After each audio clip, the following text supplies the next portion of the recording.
Hello and welcome to today's LOL Esports Roundup. We're going to cover the news from the last day. So, the games that occurred in all four major regions, a couple finals today. In addition to that, we're going to preview tomorrow's two series in the LEC. Predictions I did not update. I reminded myself I went to get a little drink of water before I did this, and I was like, I'm going to fix that, and I didn't. I went 3-2. No, I went 2-3 on predictions today. So 303, 146 on the year.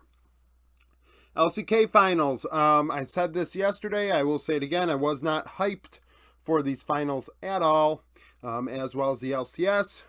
Yesterday to me was much more important with an MSI slot on the line. Today was just bragging rights.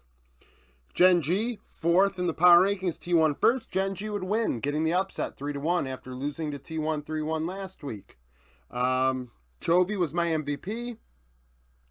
Pays went 34-7-20, 36% of the team's damage in the AD carry role. Delight alongside him went 3-2-54. So combined, the bot lane went 37-9-74. So that is pretty dominant. Guma on T1 went 12-9-14, 32% of damage. So, a lot of contention about this on the Discord. We've got a couple Gen G fans, we got a couple T1 fans, we got a couple T1 haters, we got a couple Gen G haters. You look at Twitter, you got some T1 fans, you got Gen G fans, you have Gen G haters, you have T1 haters. Hard to be a moderate or an unbiased person. All I really take away from this is the unfortunate reality of double elim. I've said this before. I said this 6 months ago. I'll say it again because people think that when you bring up the format today, it's only in reference to today, but I have it on my channel that I've talked about this before. So it is not related to today directly, but this is what I referenced.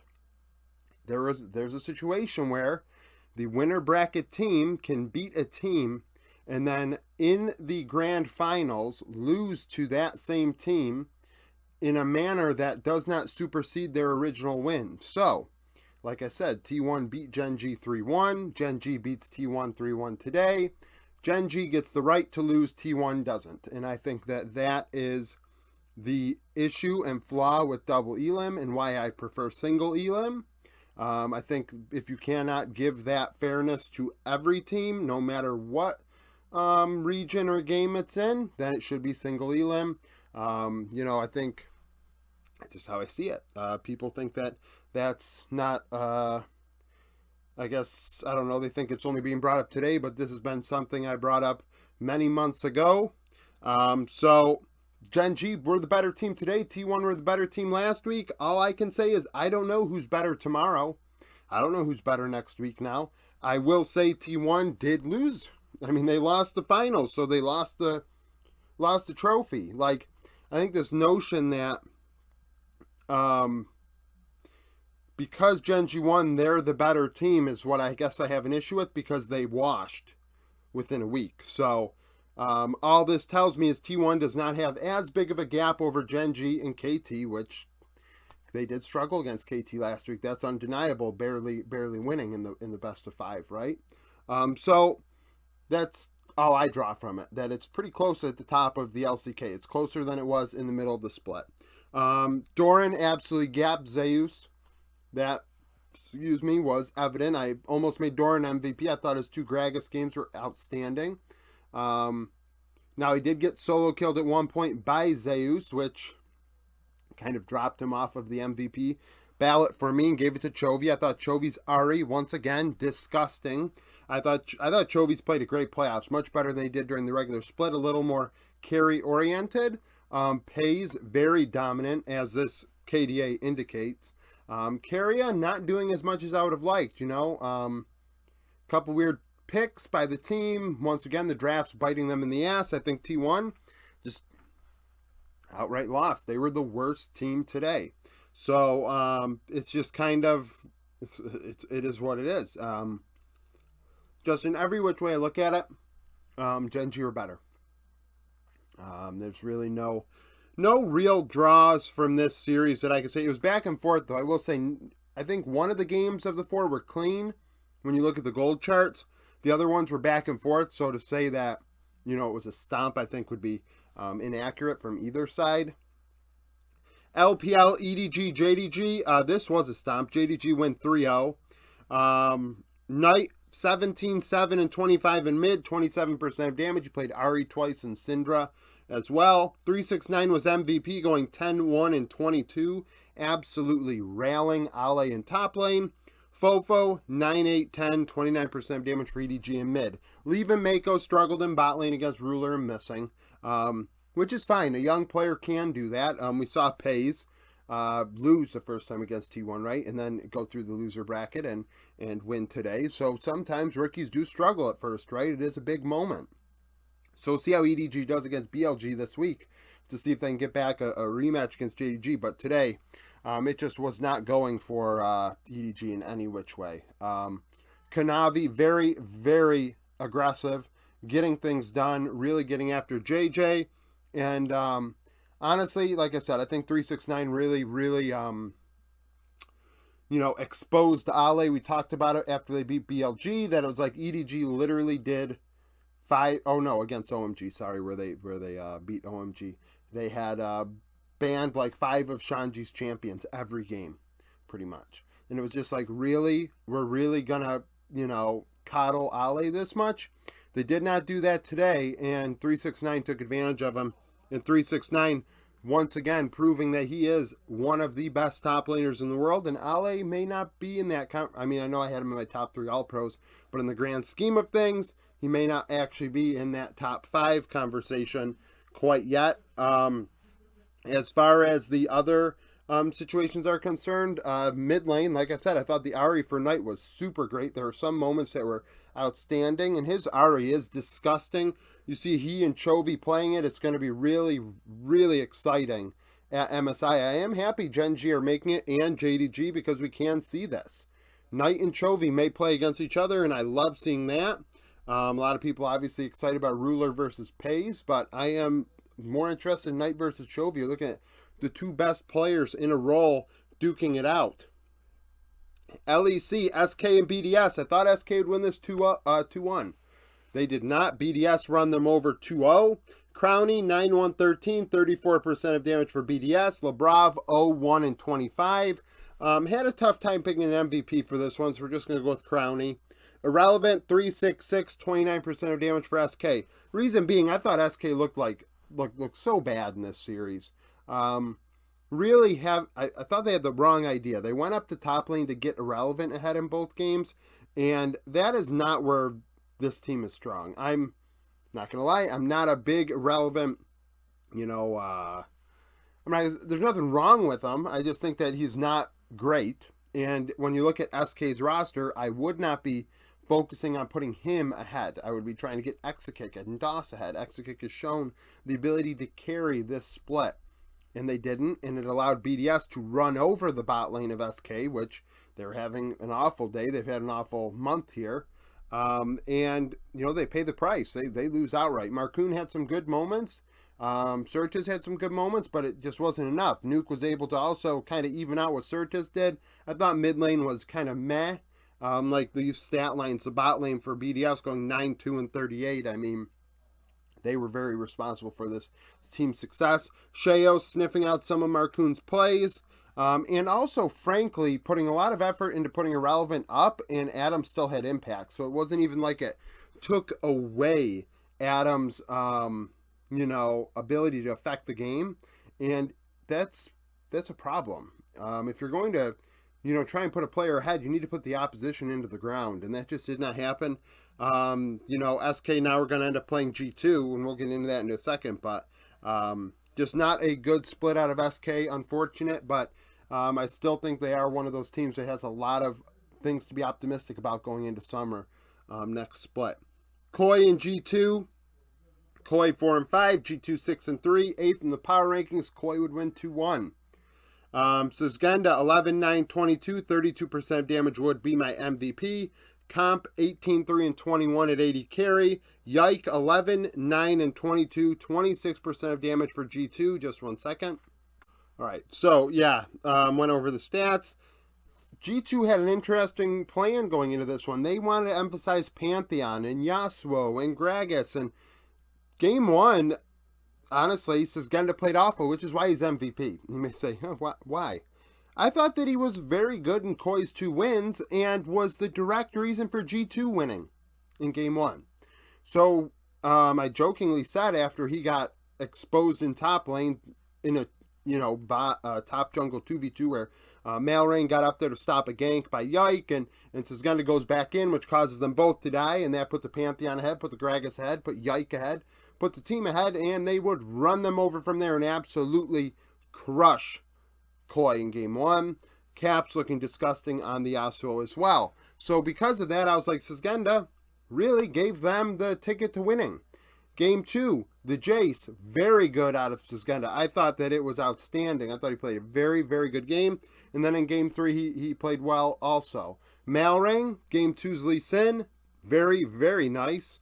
And got around the Rift in game three. He did give up quite a bit of farm, though. He was on the Wukong and he was getting really gapped by Yike. But the composition for G2 just did not have it. And the rest of Koi were able to have impact. Like I said, Comp going 18, 3, and 21. Comp really made some things happen in the mid to late game to get that team ahead, as well as Larson. I think Larson may have even gotten, he was on the couch after, so maybe he even was POG. But Sisgenda dealt a ton of damage. He was the reason for G2 winning in game one, so that's why he's MVP. I mean, a lot of games to go over, so we're just going to kind of get this through and done. LCS, Golden Guardians, and C9. Golden Guardians lose 3-1. Going into today, and I said this about this one yesterday as well, I didn't expect Gen G or Golden Guardians to give up much of a fight. Obviously, Gen G winning, but Golden Guardians, they lost all 4 games, in my opinion. You're going to say to yourself, really? It's 3-1.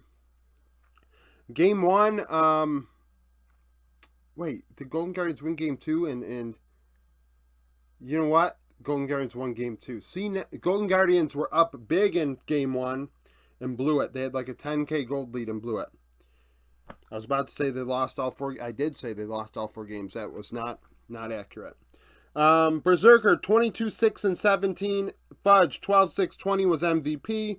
Huhi 3-6-27 had the best KDA for Golden Guardians. Obviously no damage stats here because the games just ended. C9 got after it. Game 1, they got up. They were able to come back against Golden Guardians. Golden Guardians opening up a big lead. But that had a lot to do with C9 swapping Eminez to top lane. They swapped the solo laners because they wanted the Olaf into the K'Sante. And, well, that just didn't work in the early game. Eminez looked very out of place in top lane like he had never done it before. Got completely exposed by River. I thought River did more than enough in this in this series. Despite losing, I'm not going to blame him at all. Putting Gory on Galio in game 4 didn't help. But as far as like just, going on tangents, just talking about this series, C9 kind of shooting themselves in the foot is why they've had a struggle in game 1 where they had to come back. Fudge throughout the series I thought was very good, which is why he was MVP. Multiple solo kills onto Licorice. I think he even had a solo kill onto Gory as well. Did a lot of work on the Olaf in multiple games. As far as Blabber is concerned, I thought Blabber had his moments, but at the same time also, it was kind of like, really? At times. Mid, Eminez, like I said, he is coin flip as hell. I mean, there was a moment he got a solo kill onto Licorice in bot lane. Because it was Orianna into Kennen in game 1, and then he died right away. And there are a lot of moments where Eminez that's the case. He kind of plays like the Shy when it comes to just like inting his face off at times. He just kind of goes in, and we'll see what happens with this. I don't know how that's going to do internationally, but they got the first seed ticket, right? They're going to London. I don't know, like, it's a mess. is a mess out of Golden Guardians. It's unfortunate. Licorice 319 and 17 in top lane after yesterday. I mean, he put it all in yesterday to get to MSI. Like I said about this one, I'm not blaming anybody for struggling today. Yesterday was more important. Getting to MSI is more important. So, with that in mind, you know, C9 win. The bot lanes, by the way, didn't even mention them. I got Berserker on here going 22, 6, and 17. He did his job. He came through in team fights and did very well. I thought Stixay at times also had some nice moments. But in the end, Berserker would just do more. There were some moments on the Aphelios that really were like, oh my god, that's a lot of damage. Where Stixay, I felt like, didn't really have that much of an impact when it came to the game. I think he may be one of... I think he and River may be the only two players with more kills and deaths on the team. Draft-wise, like I said, putting Gory on Galio is a mistake. You can't do that. I said about TSM all year long, too, with Maple. Got to put your best players and champions where they can succeed, and putting Gory on Galio is not it. So, LCS is done for spring. Sneak peek, LEC tomorrow, Astralis and Vitality. Astralis 6-3, Vitality 6-3. They played, well, they all play, but in best of ones. Astralis won in their matchup in Spring Split. Yonghoon was MVP on an Annie, going 3-3-14, 13% of damage in the support role. Kaiser 0-4-11, 6% of damage, I believe, on a Rakan. So, you know, I'm citing damage there because, honestly, Yonghoon is a loose cannon down there, and he can deal a lot of damage sometimes, like a decent amount, twice as much as the enemy support. So this is going to be a test for Vitality. You know, you already lost to him once. BDS and Koi, BDS 7-2, Koi 4-5. When they played, BDS would win during spring. Adam in top lane went 5-2-8, 24% of damage. Shoot, what was he playing? He's playing Malphite. Played Malphite going 5-2-8, 24% of damage. Sisgendo went 1-4-5, 19% of damage. That might have been on a Gangplank. So, you know, Koi surprising a lot of people beating G2. We'll see if they can beat BDS. I think it's completely plausible. Because, honestly, I think, you know, they have... BDS really showed some great macro today. I think they took every Drake against SK 8-0. But, I think Koi just has a better idea of macro in the end, and it'll be...